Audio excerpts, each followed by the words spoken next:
Hello. आप सभी को मेरा नमस्कार। मैं हूं डॉक्टर उत्तम कुमार लिंका। मैं कंसल्टेंट डर्मेटोलॉजिस्ट या ट्राइकोलॉजिस्ट हूं। आज मैं आप लोगों को शू डर्माटाइटिस यानी फुटएयर चप्पल से होने वाला एलर्जी के बारे में बताऊंगा। ये चप्पल से भी बहुत लोगों को एलर्जी होता है। ये क्या होता है, क्यों होता है और कैसे इसका ट्रीटमेंट होता है, इसके बारे में डिटेल्स में बताएंगे। तो चलिए शुरू करते हैं टॉपिक। एक्चुअली हम जो फुटवेयर्स पहनते हैं, जो शूज़ पहनते हैं, वहाँ पे बहुत टाइप का चीज़ यूज होता है। जैसे कि रबर यूज होता है, निकेल यूज होता है, आपका लेदर यूज होता है। तो ये सब चीज़ से एलर्जी होता है। क्यों होता है? रबर में एक्चुअली प्योर रबर से तो बहुत कम एलर्जी होता है, लेकिन रबर में कुछ सल्फर ऐड होता है कभी कभी उसको स्ट्रॉन्ग बनाने के लिए। रबर में कुछ कुछ केमिकल यूज करते हैं, ऐड करते हैं उसको और अट्रैक्टिव बनाने के लिए, तो उस चीज़ से एलर्जी होता है।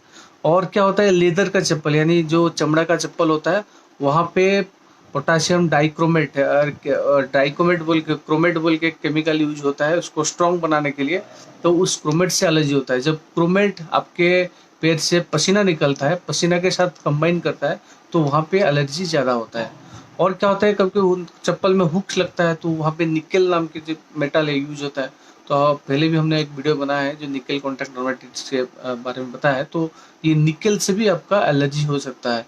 और क्या होता है आपका, कभी कभी आपका इसमें और एंटी फंगल एजेंट यूज होता है लेदर में, इसको बोलते हैं डाइमिथाइल फ्यूमारेट। यानी ये जो केमिकल आपको लेदर को फंगस लगने से बचाता है। तो इस चीज से भी एलर्जी होता है। और एक होता है कभी प्रिजर्वेटिव ऐड होता है, जैसे पीपीडी, वो एक डाई होता है। तो ये प्रिजर्वेटिव से भी एलर्जी हो सकता है। और आपका फॉर्माल्डिहाइड से भी एलर्जी होता है।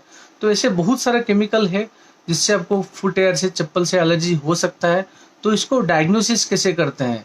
जो लोग नया चप्पल लाए होंगे और वो पहनने के बाद देखिएगा कि वहाँ पे सिमेट्रिकल, मतलब दोनों पैर में एक ही जैसा रैशेस निकला है, एकदम दोनों समान समान टाइप का दिखता है। और एलर्जी कैसा होता है, मतलब वहाँ पे स्किन पहले रेड हो जाता है, वहाँ पे खुजली होने लगता है, कभी कभी वहाँ से पानी निकलने लगता है और वो स्किन फटने लगता है, ड्राई होने लगता है, कभी कभी वहाँ से ब्लिस्टर्स होता है। तो ये होता है एलर्जी का सिम्टम्स। और अगर हुक से हो रहा है तो देखिएगा सिर्फ पूरा पैर में कहीं पे कुछ नहीं, सिर्फ चप्पल में जहाँ पे हुक लगा है वही जगह में, इस पैर में थोड़ा हुक के जगह, उस पैर में थोड़ा हुक के जगह, सिमेट्रिकली, माने दोनों समान तरह से दिखता है। तो वही जगह पे आपका ये एलर्जी या खुजली हो रहा है।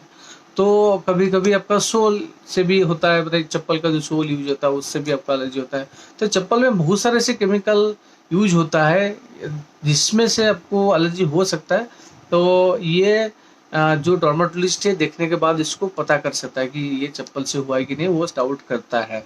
तो अगर आपको ऐसा कोई भी सिम्टम्स यानी चप्पल से हो रहा है, तो आप आपके नज़दीकी जो भी आपका स्किन का डॉक्टर है उनके पास जाइए, उनको दिखाइए। वो ये आपको डायग्नोसिस करके देंगे। कभी डायग्नोसिस में कभी कोई कन्फ्यूजन भी होता है। क्यों होता है? क्योंकि एक फंगल इन्फेक्शन होता है जिसको बोलते हैं एथलेट फुट। तो एथलेट फुट में भी आपका वैसे ही रैशेस हो सकता है। कभी कभी बैक्टीरियल इन्फेक्शन से भी कभी ऐसे रैशेस हो सकता है।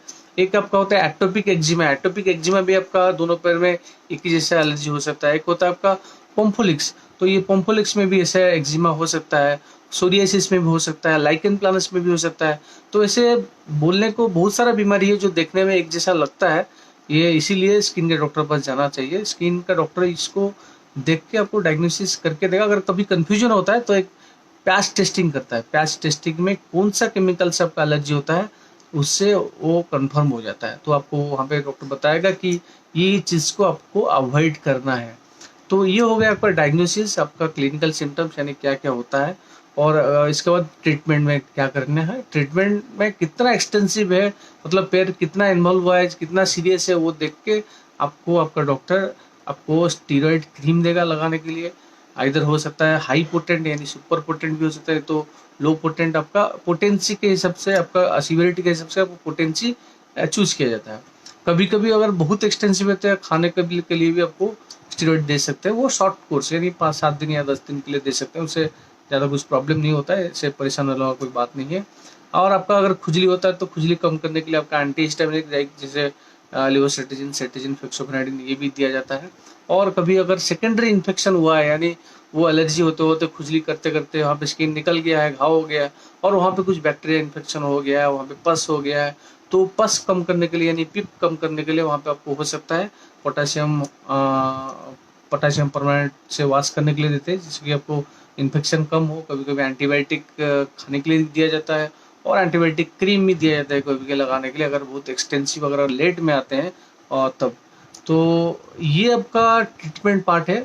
और आपको प्रिवेंशन क्या करना है, अगली बार से आपको जिस चप्पल से, जैसे आपका रबर से अगर एलर्जी हो रहा है, स्लीपर का स्ट्रैप से एलर्जी हो रहा है, तो आपको ऐसे चीज का अवॉइड करना है, देखना है कि किस चीज से एलर्जी हो रहा है तो इसको अवॉइड ही करना है। और कुछ ज्यादा इसमें प्रिवेंशन में कुछ कर नहीं सकते आप, ऐसे ही एक प्रिवेंशन बस अवॉइडेंस ऑफ द एलर्जिन है, उसको अवॉइड करना है और कुछ नहीं है। तो ये था छोटा सा टॉपिक फुट एयर डर्मेटाइटिस। आशा करता हूँ आपको इससे कुछ ना कुछ अच्छा इन्फॉर्मेशन मिला होगा।